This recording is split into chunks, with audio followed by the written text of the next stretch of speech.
میں جب چھوٹے معصوم بچوں کو دیکھتی ہوں کہ وہ بہت چھوٹے ہیں، مانو کہ آج ہی پیدا ہوئے ہیں اور اگلے دن ان کی ماں مر گئی، یا پھر کسی کا باپ نہیں رہا، وہ بھی بہت چھوٹے بچے ہیں، تو دیکھ کے اتنا دل کو ترس آتا ہے اور افسوس ہوتا ہے کہ اللہ تعالیٰ مطلب ان بچوں کو، اتنے چھوٹے معصوم بچوں کو کس کے اوپر اس دنیا میں چھوڑ دیا۔ یہ لوگ کیسے سروائیو کریں گے، کیسے ان کے ساتھ ہوگا۔ ماں چلی جاتی ہے تو وہ بھی ایک بہت بڑا مسئلہ ہوتا ہے کہ اتنے معصوم بچوں کی پرورش کون کرے گا، کون خیال رکھے گا، کون ان کی تربیت کرے گا۔ یہ بہت بڑی بات ہوتی ہے تربیت کرنی، لوگ اس پہ دھیان نہیں دیتے۔ عموماً تو وہ لوگ بھی دھیان نہیں دیتے جو جن کے دونوں ماں باپ زندہ ہوتے ہیں، وہ اپنی بس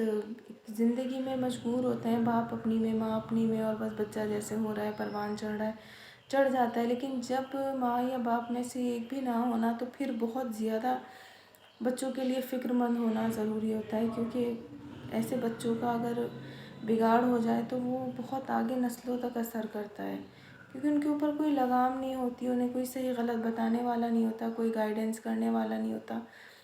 تو بہت فکر کی بات ہے، اور اگر باپ چلا جائے تو بھی اتنی فکر کی بات ہے کہ ان بچوں کے لیے کہاں سے آئے گا،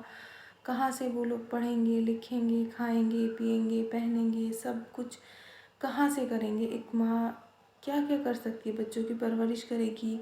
یا ان کے لیے لائے گی، کیا کرے گی، وہ کچھ بھی نہیں کر سکتی۔ اور اوپر سے یہ زمانہ کہ اتنی باتیں بنانے والا، اتنا ظالم اور اتنا بے رحم، مطلب مجھے لگتا ہے کہ اب تو لوگوں کے دل میں نا رحم بھی ختم ہو گیا اور خدا کا خوف بھی کم ہو گیا، یا یوں کہو کہ ختم ہی ہو گیا۔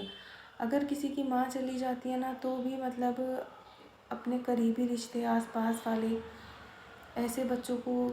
اگنور کر دیتے ہیں اور بس ایسے چھوڑ دیتے ہیں، جبکہ حقیقت میں ان کے خود کے بچے بھی اتنے ہی چھوٹے ہوتے ہیں جتنا سامنے والے کا بچہ، لیکن ان کے دل میں وہ فیلنگ نہیں ہوتی۔ پتہ نہیں کیسے لوگ ہیں، یہ یوں کہو کہ جب تک انسان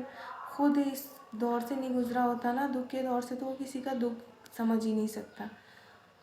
اور ایسے ہی ان بچوں کا مسئلہ ہے جن کے باپ چلے جاتے ہیں، ان کے تو تایا، چچا اور گھر والے بہت ہوتے ہیں ان کا حق کھانے کے لیے، وہ بیٹھے رہتے ہیں پوری نظریں گڑائے ہوئے کہ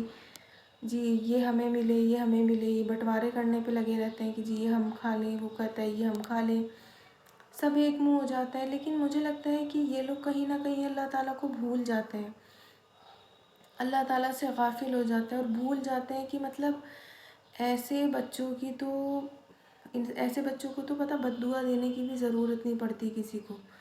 وہ بد دعا نہ بھی دینا تو بھی قرآن پاک میں صاف صاف لکھا ہوا ہے کہ آپ کسی کا حق کھا رہے ہو،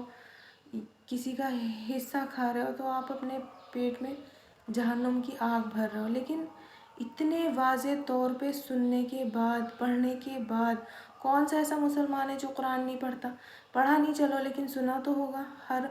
انسان آج کل حدیث بتا رہا ہے، ہر چیز پہ آپ دیکھو کتنی حدیثیں سب آ رہی ہیں، سننے کے بعد بھی انسان کے دل پہ ذرا سی مطلب ایک اثر نہیں کرتی بات، کتنے سخت دل ہو چکے۔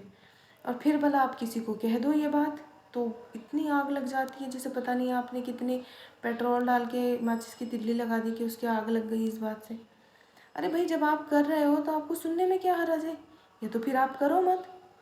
لیکن واقعی میں یہ دنیا جو ہے نا، یہاں پہ تو جزا اور سزا کا فیصلہ ہونا ہی نہیں ہے، ہونا تو اللہ کے ہی یہاں ہے۔ اور میں تو سوچتی ہوں کہ ایسے ایسے لوگوں کا تو کیا ہی انجام ہوگا، کیا ہی حال ہوگا۔ اور بس اللہ رحم کرے کہ آج جو وقت دوسروں کے بچوں پہ ہے، کل کو وہ وقت اگر آپ کی اولاد پہ آپ کے سامنے آیا، یا آپ کے جانے کے بعد آپ کی اولاد کے آگے آیا، تو پھر کیا گزرے گی آپ کی اولاد پہ۔ اور اگر آپ کے سامنے ہی آپ پہ برے وقت آ گیا تو آپ پہ کیا گزرے گی۔ تو تھوڑا سا دل کو رحم ڈالو اپنے دل میں، تھوڑا سا سوچو دوسرے کے بارے میں بھی، اور